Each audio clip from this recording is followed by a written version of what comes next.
नमस्कार दोस्तों। आज के हमारे इस वीडियो में हम आपके लिए करवा चौथ व्रत की संपूर्ण कथा लेकर आए हैं।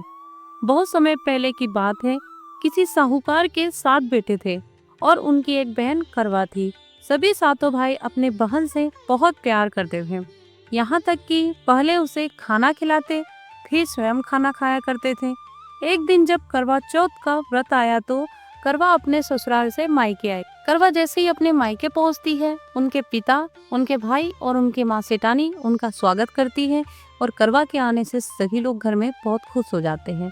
अब शाम को जब भाई लोग खाना खाने बैठे तो अपनी बहन से भी खाने का आग्रह करने लगे, लेकिन बहन ने बताया कि आज उसका करवा चौथ का निर्जला व्रत है और वह खाना चंद्रमा को अर्घ देकर ही खाएगी।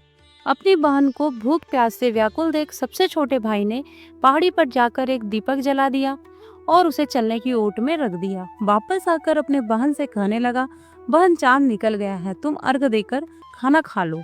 करवा भागी भागी अपनी भाभीियों के पास गई, कहने लगी, भाभी चलो चांद निकल गया, अर्घ देकर खाना खाते हैं। भाभियाँ सारी बात जानती थी।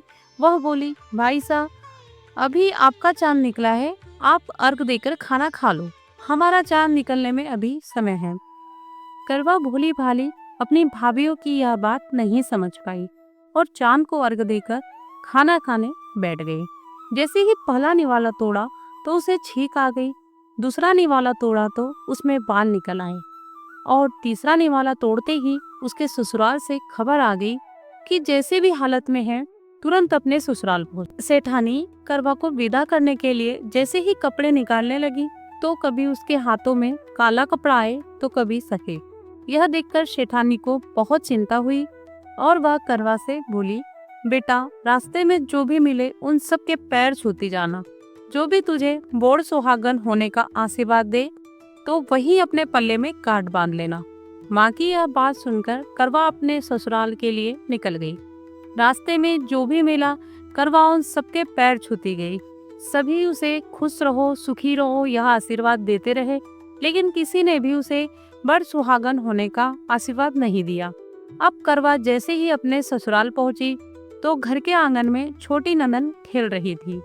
करवा ने जैसे ही ननन के पैर छुए तो वह बोली, खुश रहो, सुखी रहो, बड़ सुहागन हो, दूधो न हो पूतो फलो। छोटी ननन के ऐसे आशीर्वाद देते ही करवा ने अपने पल्ले में गांठ बांध ली।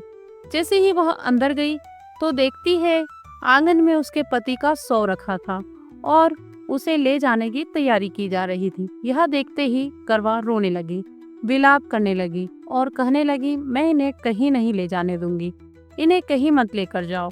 जब कोई भी उसकी बात नहीं माना तो वह बोली, मैं भी इनके साथ चलूंगी। सभी ने विचार किया कि साथ में ले चलते हैं इसको। सभी के साथ करवा शमशान घाट पहुंच गई। जब पति के अंतिम संस्कार का समय हुआ तो वह बोली, मैं इन्हें नहीं जलाने दूंगी। सब कहने लगे, पहले तो अपने पति को खा गई, अब इसकी मिट्टी भी खराब कर रही है। लेकिन करवा ने किसी की एक ना सुनी। सभी लोगों ने आपस में विचार विमर्श किया और उसको शमशान में ही एक झोपड़ी डलवा दी। उस झोपड़ी में करवा अपने पति को लेकर रहने लगी। अब करवा सुबह शाम अपने पति की साफ सफाई करती और उसके पास बैठी रहती थी। सुबह शाम छोटी ननन आकर उसे खाना पानी दे जाया करती थी। अब वह हर महीने की चौथ का व्रत करने लगी।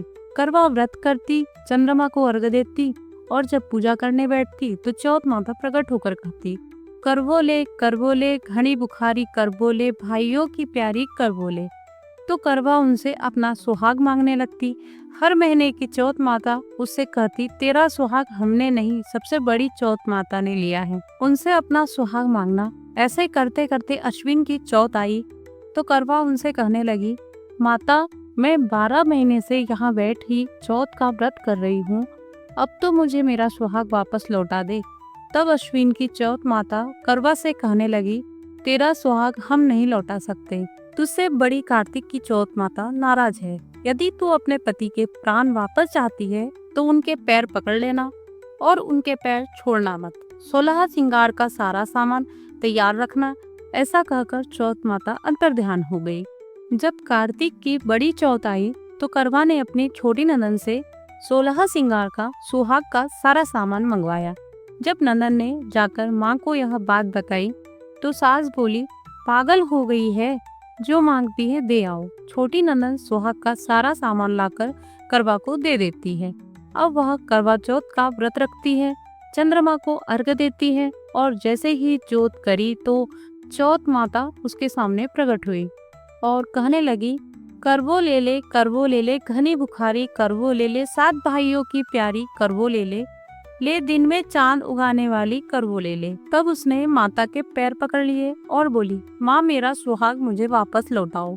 यह सुन चौथ माता बोली, अरे तू तो बहुत भूखी है, 7 भाइयों की प्यारी है, तुझे सुहाग का क्या काम है। तो करवा कहने लगी, नहीं माता, मुझसे बहुत बड़ा पाप हो गया है, मेरे सुहाग को मुझे वापस लौटा दो। माता, मैं आपके पैर तब तक नहीं छोड़ूंगी जब तक आप मेरा सुहाग मुझे वापस नहीं लौटा दो।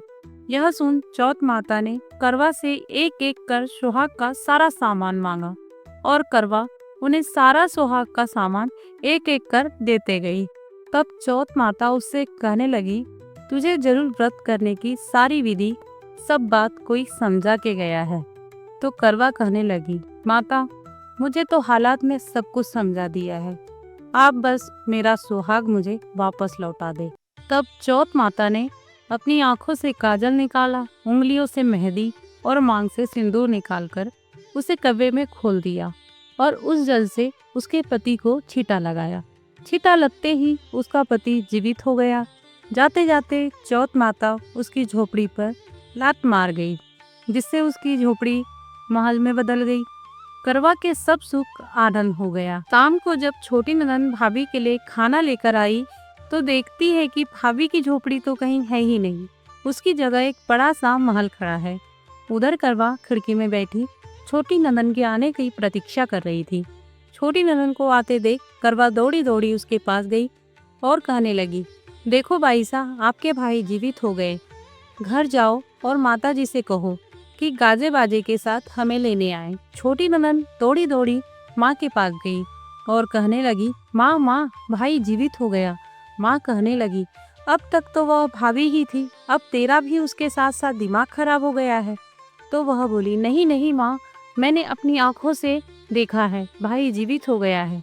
यह सुन माँ बहुत खुश हुई और माँ और बेटी दोनों गांजे बाजे के साथ अपने बेटे और बहू के पास पहुँचे।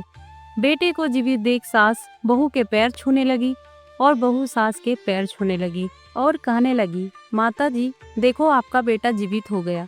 तो सास बोली, बहू मेरा बेटा नहीं, तेरा पति जीवित हो गया, मैंने तो साल भर पहले ही इसका अंतिम संस्कार कर दिया था, यह तो तेरे भाग्य से वापस आया है। हे चौथ माता, जैसी पहले साहूकार की बेटी के साथ करी वैसे किसी के साथ मत करना, और बाद में जैसे करवा के पति को लंबी आयु दी वैसे ही इस कथा को कहने वाले, सुनने वाले और हुकारा भरने वाले सब पर कृपा करना। जय चौथ माता। तो दोस्तों, कैसे लगी आपको आज की ये कथा, कमेंट करके हमें जरूर बताएं और आपके अपने चैनल उमा धाकड़े को सब्सक्राइब करना बिल्कुल ना भूलें। जय माता दी।